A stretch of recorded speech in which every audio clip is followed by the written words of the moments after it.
Prezados alunos, boa noite. Vamos dar continuidade, na nossa videoaula, ainda sobre o assunto de Programa de Proteção Respiratória, parte 9, da disciplina de Segurança do Trabalho 2. Bem, antes de dar continuidade a esse assunto, eu gostaria apenas de lembrar aos meus queridos alunos que, em caso de dúvida, pode entrar em contato pelo WhatsApp em horário comercial, tá? De segunda a sexta-feira, ou pelo portal da Proesc através de mensagem 18h30 às 21h30, tá? Vocês podem encaminhar as suas dúvidas para a gente estar aí esclarecendo os detalhes com relação a esse conteúdo, né? Esse assunto, ele tem bastante conceito, né? É importante nós entrar na questão do detalhamento desse contexto para que os profissionais de segurança realmente entendam a importância desses programas, né? Assim como vamos falar um pouquinho mais dos critérios técnicos ao qual a Fundacentro determina, né, para que o programa de proteção respiratória realmente se torne eficiente, né, e eficaz dentro do processo de trabalho. Bem, ensaio de vedação, falamos na última videoaula, tá? Feed test, ou ensaio de vedação, como queiram chamar, tá? Consiste em verificar se o tipo, tamanho, modelo de respirador utilizado pelo usuário está proporcionando a vedação apropriada, visto que as falhas de vedação contribuem o quê?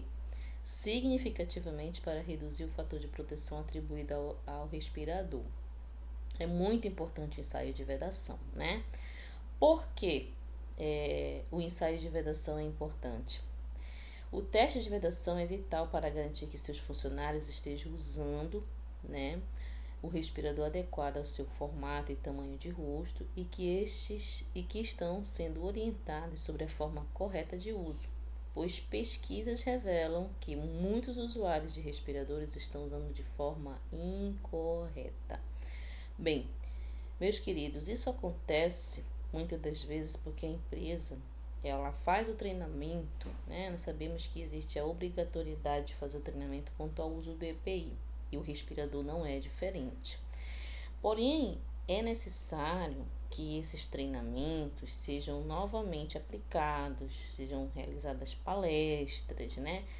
E aí seja analisado se de fato esse colaborador conseguiu aí entender a importância do uso correto, tá? Não adianta fazer o treinamento, passar o respirador para o colaborador e esquecer, não adianta, né? Essa não é a solução para que esse trabalho realmente funcione, certo? O ensaio de vedação deverá ser feito antes da entrega do respirador ao usuário, para que se possa identificar o modelo e tamanho ideal que proporcione uma boa vedação ao rosto, né? Boa vedação ao rosto, a questão do conforto também é muito importante, porque assim, os respiradores, né, em geral, aliás, o EPI, vamos dar um exemplo bem generalista, né? Eles são desconfortáveis, né? A gente sabe que nada é muito assim confortável na hora de utilizar na atividade em si. Então é importante, além de fornecer, treinar, observar se esse respirador, se realmente ele não está causando assim um desconforto no desenvolvimento da atividade desse colaborador aí, tá? Quem precisa fazer o ensaio de vedação? De acordo com o programa de proteção respiratória, né, o programa inserido dentro do processo de trabalho, principalmente, publicado também pela Fundacentro, que são as recomendações técnicas, todo usuário de respirador deve ser submetido a um ensaio de vedação para determinar se o respirador está vedando corretamente no rosto. A realização de ensaios de vedação não garante que uma vedação adequada será observada. O ensaio meramente confirma que o respirador em particular tem um potencial de proporcionar vedação suficiente, certo? Então, assim, o respirador, assim como qualquer outro EPI, ele é uma alternativa para se utilizar no ambiente de trabalho para evitar contato com substância através, né, das vias aéreas, né? Mas existem outros meios de prevenção que podem também andar em conjunto com a utilização desse EPI, certo? Qual a periodicidade do teste de vedação? O teste de vedação deve ser realizado pelo menos uma vez ao ano e sempre que apresentar uma alteração de condição que possa interferir na vedação facial, tá? Quais os tipos de teste de vedação? Tem o ensaio qualitativo, né? São ensaios baseados na sensibilidade individual ao gosto, né?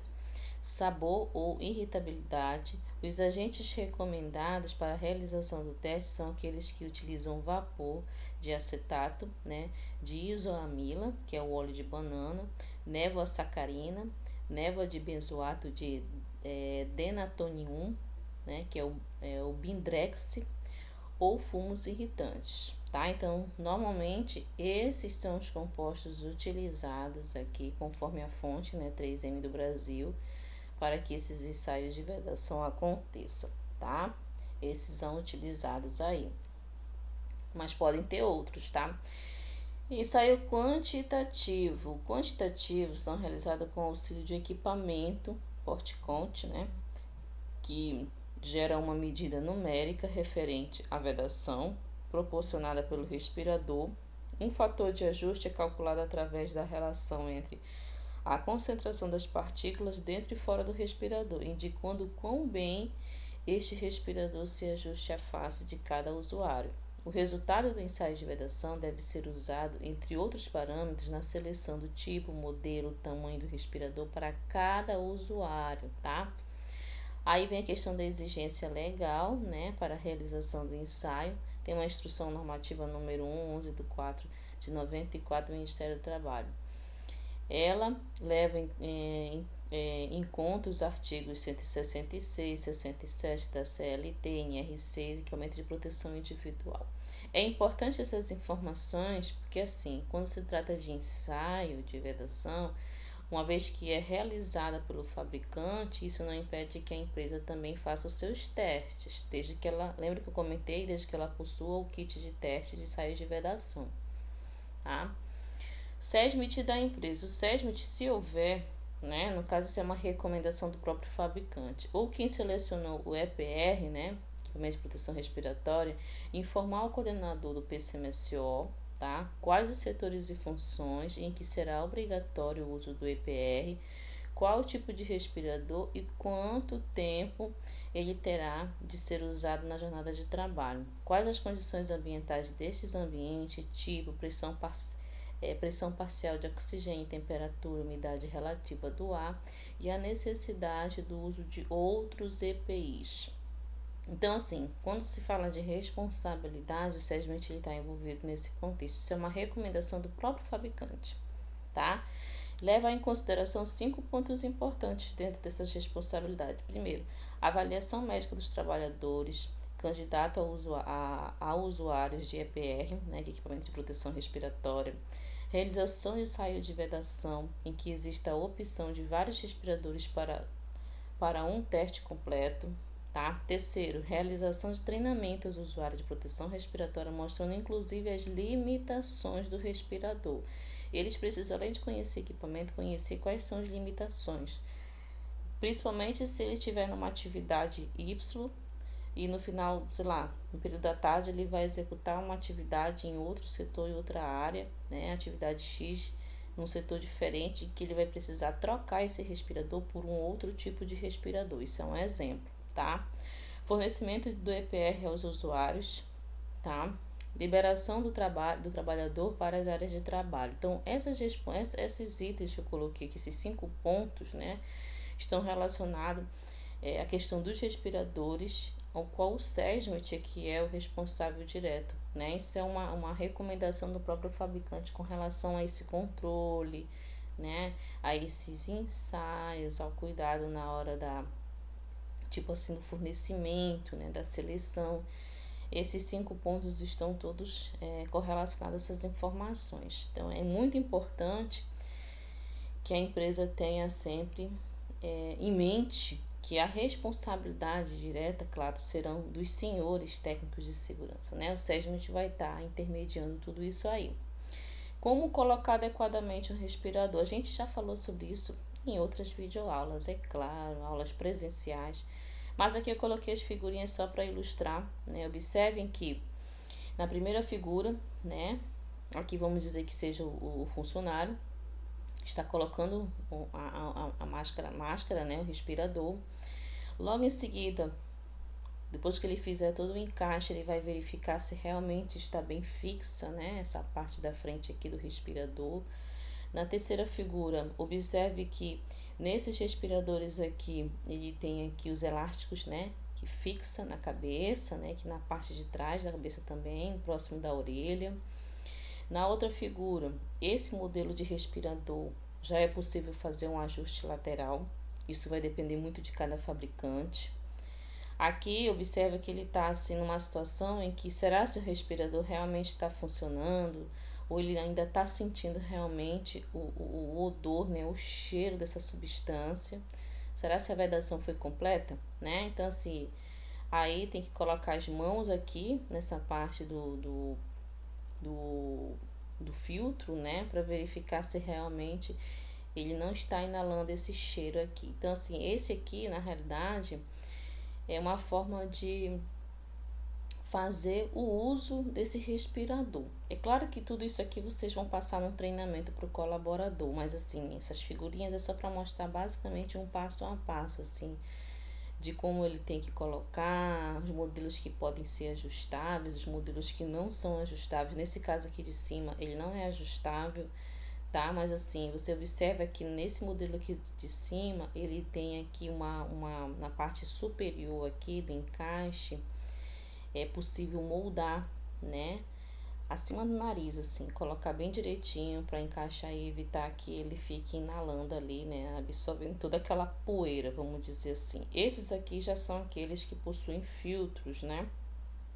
Esses que possuem filtros tem que fazer o testezinho para verificar se a vedação realmente está 100%. Muitas das vezes, quando o colaborador ele não faz um treinamento, e um treinamento de verdade, né? Não é só, pega aqui o respirador, utilize e pronto. Não, não é isso.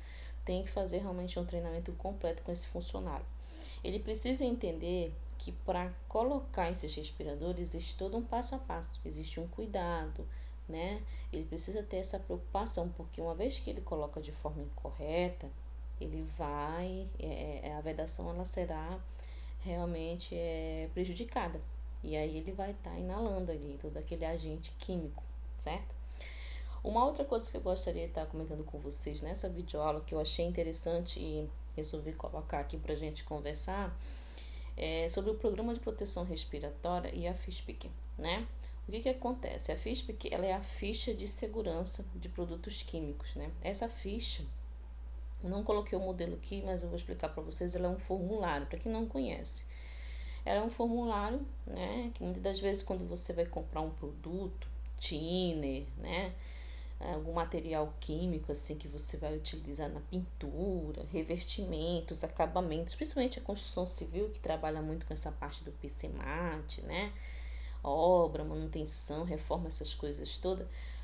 No geral, o material químico que você vai comprar, que a empresa faz aquisição e você, como funcionário, também faz esse acompanhamento, tem que pedir essa FISPIC, porque a FISPIC ela é uma ficha, né, de segurança, né, do produto químico. Ela tem recomendações, ela fala com relação à composição química, ela te diz quais são os EPIs que você tem que utilizar, quais são os cuidados que você tem que ter com esse produto, no manuseio, no armazenamento. Então, assim, ela é extremamente importante, tá? Então, assim, quando a gente fala de produtos químicos, esse documento, o FISPIC, ela também é extremamente importante porque ela passa informações muito importantes à questão realmente desses fatores que eu falei para vocês. Então, assim, do uso, do manuseio, colaborador, que tipo de EPI ele vai ter que utilizar, né?